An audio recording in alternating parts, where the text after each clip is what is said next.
इंसानी जिंदगी कितनी नाजुक होती है, कभी सोचा है? साउथ कोरिया के मुआन एयरपोर्ट पर जेजू एयर फ्लाइट 2216 की लैंडिंग एक भयानक हादसे में बदल गई। 181 लोगों से भरे इस विमान ने रनवे को छूते ही कंट्रोल खो दिया और फिसलते हुए कंक्रीट की दीवार से टकरा गया।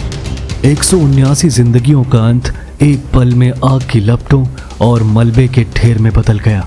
इस भयानक मंजर को देखकर एक सवाल उठता है कि क्या यह हादसा टाला जा सकता था?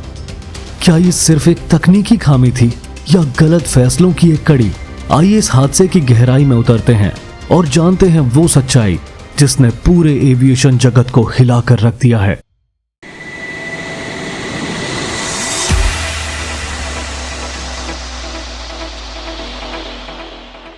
जेजू एयर फ्लाइट 2216 एक बोइंग 737-800 मॉडल का विमान था, जो एक मीडियम हॉल विमान है और अपनी सेफ्टी व रिलायबिलिटी के लिए जाना जाता है। विमान 181 लोगों को लेकर बैंकॉक थाईलैंड से मुआन साउथ कोरिया की ओर जा रहा था। ये एक रूटीन फ्लाइट थी जो हमेशा की तरह पैसेंजर्स और क्रू के साथ समय पर उड़ान भर चुकी थी। लेकिन जैसे ही ये प्लेन अपनी डेस्टिनेशन पर पहुंचकर लैंडिंग का प्रयास कर रहा था, तभी अचानक ये मुआन एयरपोर्ट के रनवे 19 से फिसलकर एक कंक्रीट वॉल से टकरा गया।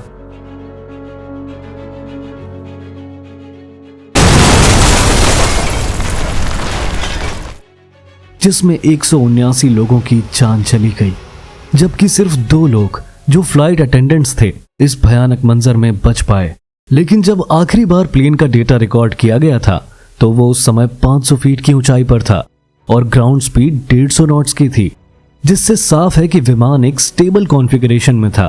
तो फिर ऐसा क्या हुआ कि यह विमान रनवे पर लैंडिंग के बजाय फिसल गया और एक कंक्रीट वॉल से जा टकराया?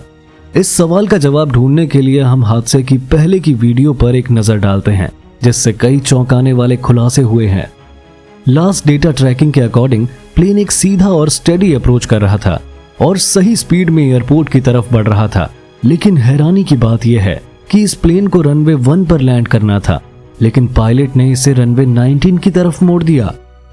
मुआन एयरपोर्ट का रनवे 19 2800 मीटर लंबा है, जो इस विमान की लैंडिंग के लिए काफी था। लेकिन इस बार ऐसा लग रहा था जैसे सब कुछ उल्टा हो रहा हो। जैसा कि हम वीडियो में देख सकते हैं कि लैंडिंग के समय प्लेन के लैंडिंग गियर और नोज गियर पूरी तरह से खुल नहीं पाए थे। फ्लैप्स, जो आमतौर पर लैंडिंग के लिए खुले होते हैं, इस बार रिट्रैक्टेड दिख रहे थे।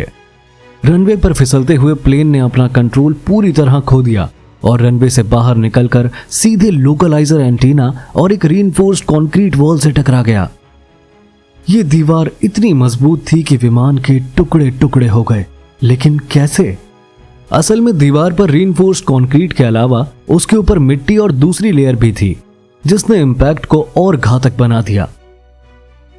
लेकिन इस जगह एंटीना को एक सॉलिड बेस पर लगाया गया था, जो रीइंफोर्स्ड कंक्रीट की दीवार से जुड़ा था। अगर ये दीवार रनवे के इतने करीब ना होती या कम मजबूत होती तो हो सकता था कि विमान कम डैमेज होता और इस हादसे में इतनी जानें ना जाती। इस वजह से इतनी जोरदार टक्कर हुई कि प्लेन का पूरा स्ट्रक्चर तबाह हो गया। ऐसे में एक घटना दिखाती है कि कैसे एक छोटी सी डिजाइन चॉइस जैसे रीइंफोर्स्ड वॉल या लोकलाइजर एंटीना की प्लेसमेंट बड़ी तबाही का कारण बन सकती है। लेकिन अभी मेजर सवाल यह है कि आखिर ऐसा क्या हुआ था कि लैंडिंग गियर ने काम नहीं किया और क्यों पायलट ने मैन्युअली लैंडिंग गियर को एक्सटेंड करने की कोशिश नहीं की? क्योंकि बोइंग 737-800 जैसे विमानों में मैन्युअली लैंडिंग गियर एक्सटेंड करने की सुविधा होती है। इसके अलावा फ्लैप्स की कंडीशन और भी ज्यादा सवाल खड़े करने वाली थी, क्योंकि आमतौर पर लैंडिंग के दौरान फ्लैप्स को एक्सटेंड किया जाता है जिससे प्लेन की स्पीड कम हो और यह आसानी से रनवे पर कंट्रोल किया जा सके। इसके अलावा बर्ड स्ट्राइक की संभावना को भी नजरअंदाज नहीं किया जा सकता, क्योंकि कंट्रोल टावर ने पहले ही बर्ड स्ट्राइक की वार्निंग दी थी। इससे संभावना जताई जा रही है कि प्लेन पक्षियों के झुंड से टकरा गया था। अगर यह अंदाजा सही है तो यह हादसा इंजन मेल फंक्शन का कारण हो सकता है, क्योंकि बर्ड स्ट्राइक से इंजन कंप्रेसर स्टॉल हो सकता है, जिससे थ्रस्ट प्रोड्यूस करना मुश्किल हो जाता है। इसके अलावा वेदर कंडीशंस पर भी सवाल उठ रहे हैं। हालांकि वीडियो और बाकी रिपोर्ट से ऐसा लगता है कि उस समय आसमान साफ था और विजिबिलिटी भी अच्छी थी। दूसरी तरफ कुछ एक्सपर्ट्स का मानना है कि हाइड्रोलिक फेलियर के अलावा यह भी हो सकता है कि हाइड्रोलिक फ्लूइड की सप्लाई में दिक्कत आई हो। अब बोइंग 737-800 में 3 हाइड्रोलिक सिस्टम्स होते हैं, सिस्टम ए, सिस्टम बी और स्टैंड बाय हाइड्रोलिक सिस्टम। अगर सिस्टम ए या बी फेल हो जाए तो स्टैंड बाय सिस्टम का इस्तेमाल किया जा सकता है, लेकिन इस मामले में ऐसा लगता है कि स्टैंड बाय सिस्टम्स भी फ्लैप्स और लैंडिंग गियर एक्सटेंड करने में नाकाम रहा। ऐसे में हादसा दिखाता है कि एविएशन में कितने अलग अलग फैक्टर्स एक साथ मिलकर किसी दुर्घटना का कारण बन सकते हैं। जब हादसा हुआ तो जेजू एयर फ्लाइट 2216 की हालत देखकर किसी के बचने की उम्मीद बेहद कम थी, लेकिन इस भयानक मंजर में भी चमत्कार हुआ। विमान में मौजूद 181 पैसेंजर्स में से सिर्फ 2 लोग जो फ्लाइट अटेंडेंट्स थे, उन्हें सही सलामत रेस्क्यू कर लिया गया। असल में ये प्लेन के टेल सेक्शन में मौजूद थे, जो हादसे के समय थोड़ा कम प्रभावित हुआ था। हादसे के बाद इन फ्लाइट अटेंडेंट्स ने बताया कि प्लेन में इमरजेंसी प्रोसीजर्स को लेकर हलचल मची हुई थी। इसका जवाब ब्लैक बॉक्सेस से मिल सकता है, जिसे प्लेन के टेल से रिकवर कर लिया गया है। बता दें कि ब्लैक बॉक्स किसी भी एविएशन हादसे की जांच में सबसे इंपॉर्टेंट रोल निभाते हैं, क्योंकि इसमें हादसे के समय पायलट और को पायलट के बीच की बातचीत, प्लेन के सिस्टम की जानकारी और फ्लाइट के हर तकनीकी पहलू का रिकॉर्ड मिल जाता है।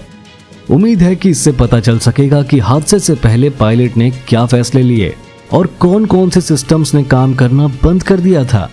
साथ ही इस घटना की वजह से कई ऐसी खामियां सामने आई हैं जिन पर खास ध्यान देना जरूरी है, ताकि आगे इस तरह के हादसों को रोका जा सके।